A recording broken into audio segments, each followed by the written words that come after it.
একাডেমির সকল ছাত্রছাত্রী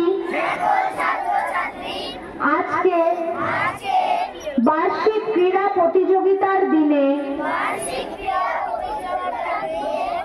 শপথ গ্রহণ করছি যে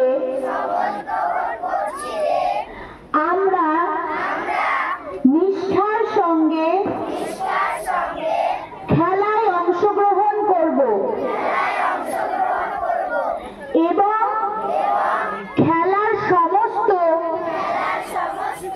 নিয়ম কানুন মেনে চলব।